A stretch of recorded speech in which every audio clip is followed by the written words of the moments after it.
साथियों, आज भारत तेजी से विकसित होने के लक्ष्य की तरफ आगे बढ़ रहा है, लेकिन इस समय भारत कई विराट चुनौतियों का मुकाबला भी कर रहा है।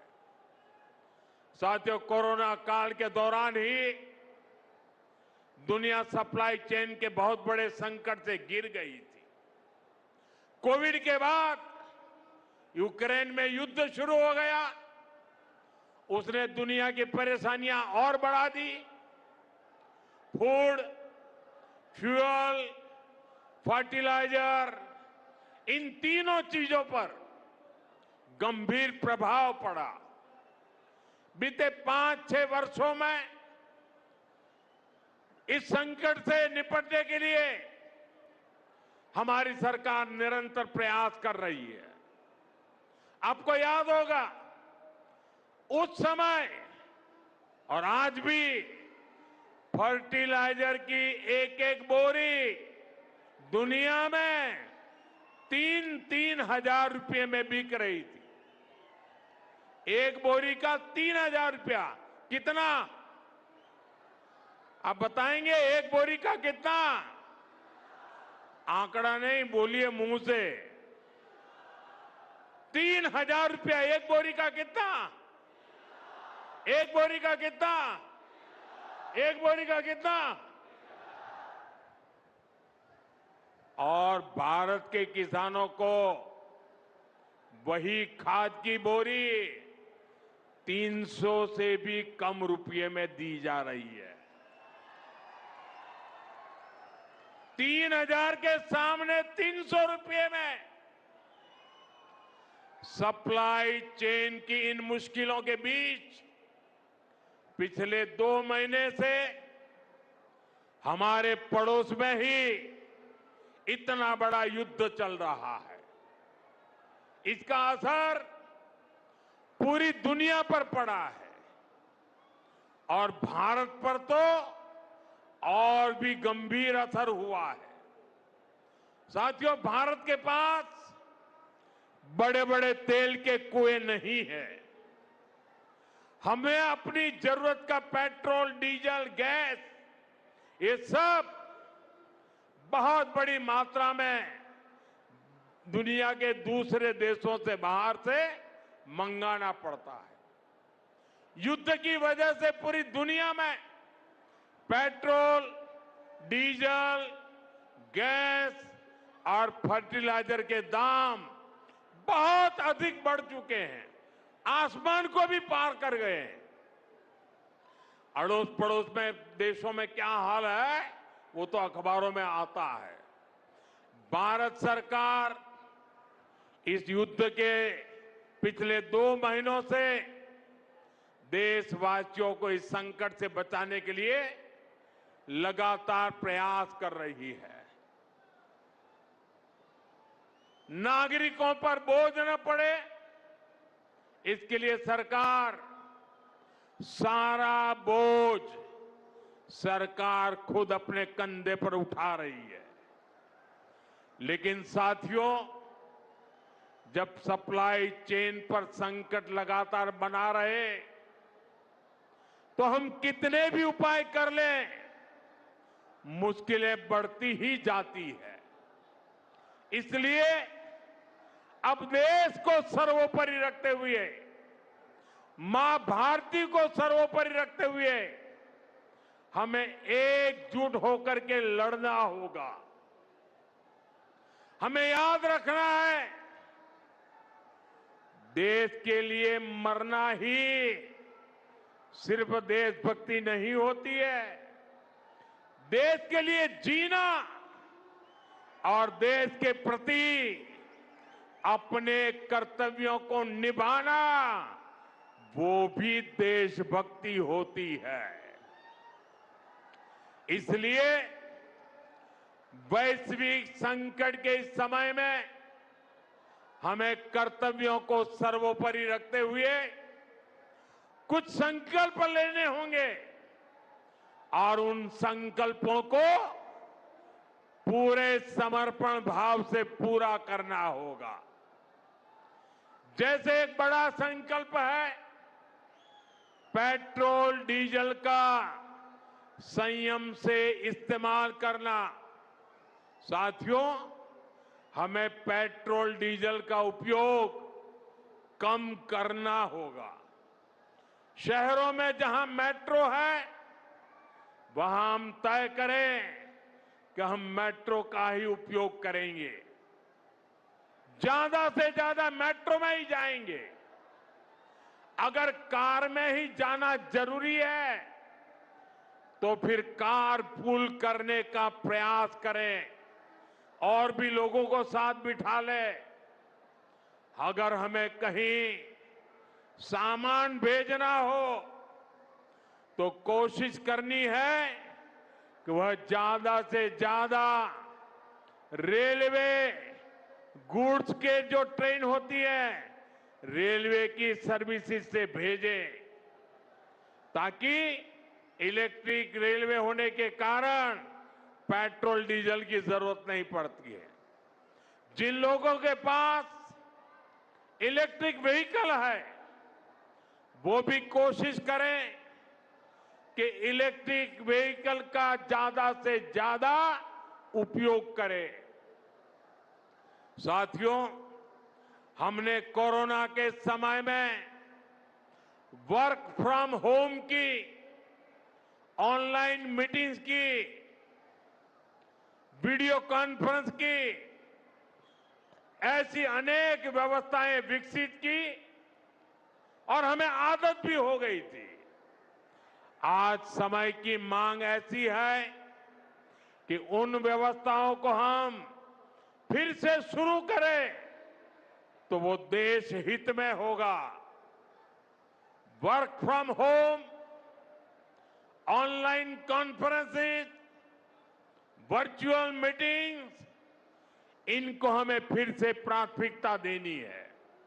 साथियों, आज जो संकट है उसमें हमें विदेशी मुद्रा बचाने पर भी बहुत जोर देना होगा, क्योंकि दुनिया में पेट्रोल डीजल इतना ज्यादा महंगा हो गया है, पहले से कई गुना ज्यादा कीमतें बढ़ गई है। तो हम सबका दायित्व है कि पेट्रोल डीजल की खरीद पर जो विदेशी मुद्रा खर्च होती है, पेट्रोल डीजल बचाकर हमें वो मुद्रा भी बचानी है। इसके लिए हमारे छोटे छोटे प्रयास भी देश की बहुत मदद कर सकते हैं। जैसे आजकल जो विदेशों में शादियों का, विदेशों में घूमने का, विदेशों में वैकेशन पर जाने का मिडिल क्लास में कल्चर बढ़ता जा रहा है। हमें तय करना होगा कि जब ये संकट का काल है और हमारी देशभक्ति हमें ललकार रही है तो कम से कम एक साल के लिए हमें विदेशों में जाने की बातों को टालना चाहिए। भारत में बहुत सारी जगह है, वहां हम जा सकते हैं, बहुत कुछ भारत में किया जा सकता है। इस बेटी को नीचे बिठाइए, उसे थक जाएगी, उस बेटी को बिठाइए। वो थैंक यू बेटा, थैंक यू, बैठिए, आप नीचे बैठिए। मैंने देख लिया बेटा, उसको देख लिया, अब आप बैठ जाइए। हाँ, इस छोटी बच्ची को क्यों परेशान करते हो भाई? इन बच्चों को बैठने दीजिए प्लीज, बच्चों को परेशान मत कीजिए जी। साथियों, हमें विदेशी मुद्रा बचाने के जो भी रास्ते हम लोग अपना सकते हैं हमें बचाना होगा। साथियों, गोल्ड यानी सोने की खरीद एक और पहलू है जिसमें विदेशी मुद्रा बहुत अधिक खर्च होती है।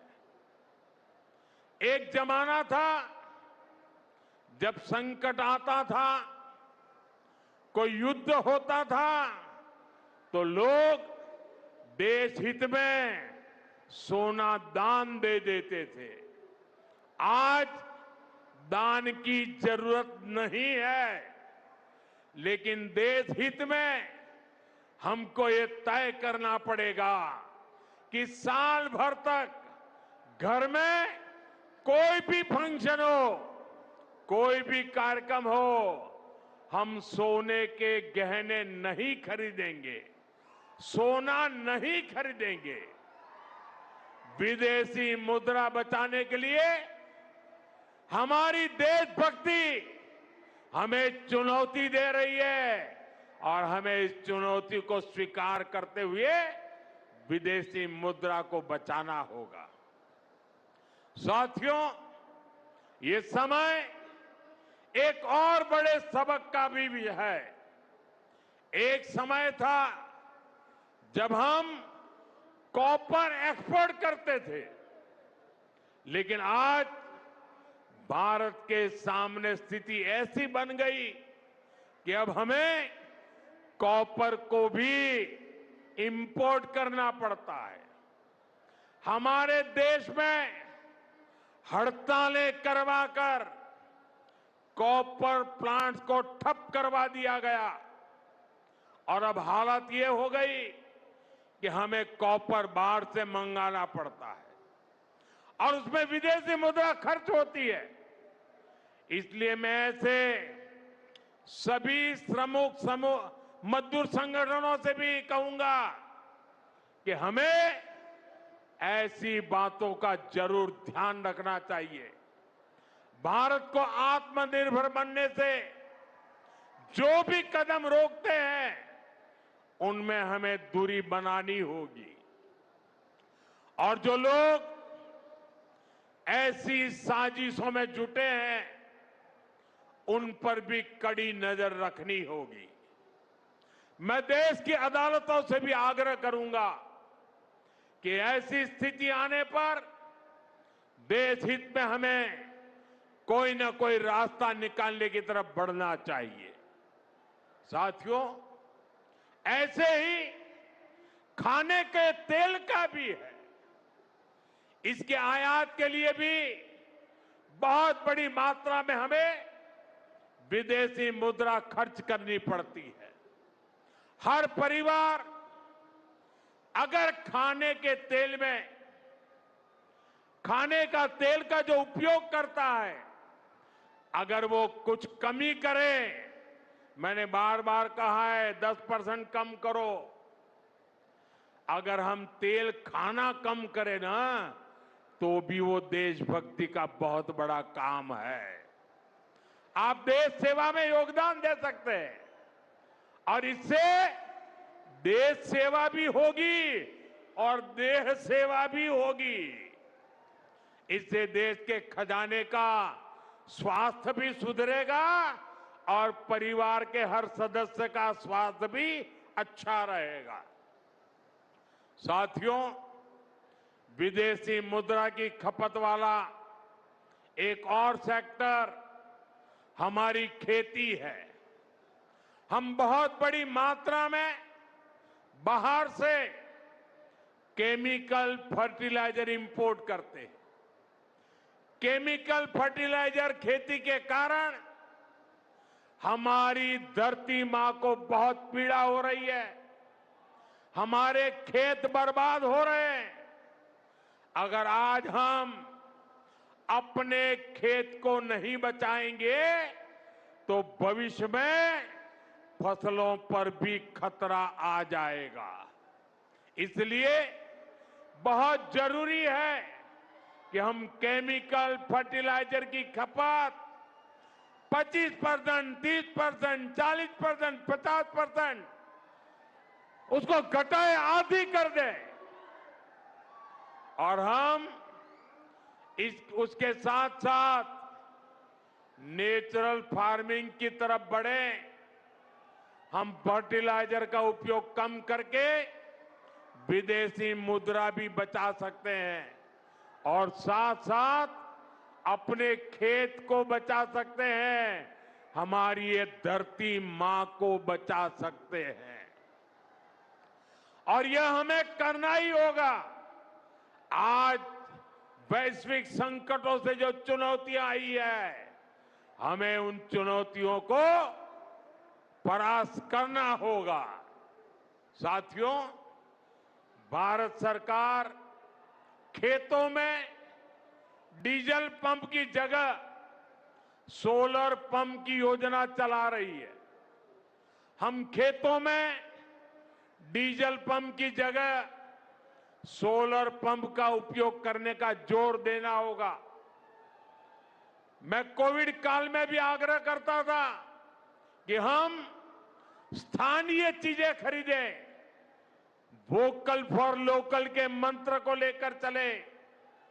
हम मेड इन इंडिया चीजें खरीदकर भी विदेशी मुद्रा बचा सकते हैं और हमारे देश में स्थानीय उत्पादन की कोई कमी नहीं है। चाहे जूते हो, पर्स हो, बैग हो, हमें स्वदेशी पर बल देना चाहिए। और मैं ये नहीं कह रहा कि जो आपके पास विदेशी चीजें खरीदी हुई है, विदेशी ब्रांड की है, उनको जाकर के फेंक दो, ऐसा मैं नहीं कह रहा हूं। लेकिन मेरा आग्रह है कि नए विदेशी प्रोडक्ट हमें नहीं खरीदने चाहिए। और वाकई हमें कई बार अंदाजा तक नहीं होता कि रोजमर्रा की कितनी सारी चीजें विदेशी है जो हम ऐसे ही यूज कर रहे हैं। और साथियों, जब मैं बात स्वदेशी की करता हूं तो लोगों को लगता है कि दिवाली के दिए खरीदो मतलब स्वदेशी हो गया। ये तो भ्रम फैलाने वाली बातें हैं। इससे सफलता नहीं मिलती है। हमें घर के उपयोग में आने वाले सामान की लिस्ट बनानी है। देखना चाहिए कितनी विदेशी चीजें घुस गई है, पता ही नहीं है।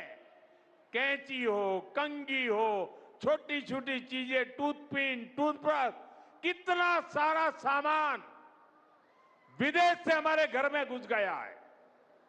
फिर इस लिस्ट से हमें हो सके उतना जल्दी स्वदेशी में बदलना चाहिए। साथियों, ये बातें सिर्फ एक सरकार, एक दल, एक व्यक्ति की नहीं है। ये बीजेपी का भी मुद्दा नहीं है, ये देश का मुद्दा है। और इसके लिए हर नागरिक, हर राजनीतिक दल, हर सरकार, हर समाज, हर संगठन को संकल्पबद्ध होगा। मैं मीडिया के साथियों से भी देश हित में आगे आने के लिए आग्रह करूंगा। आइए देशभक्ति का भाव जगाएं और देश को जो वैश्विक संकट चल रहे हैं, देश उस संकटों का लाभ ले, परिस्थिति पे सवार हो जाए। ऐसा वातावरण बनाने के लिए हमें योगदान देना होगा और तभी जाकर के देश सफल होगा।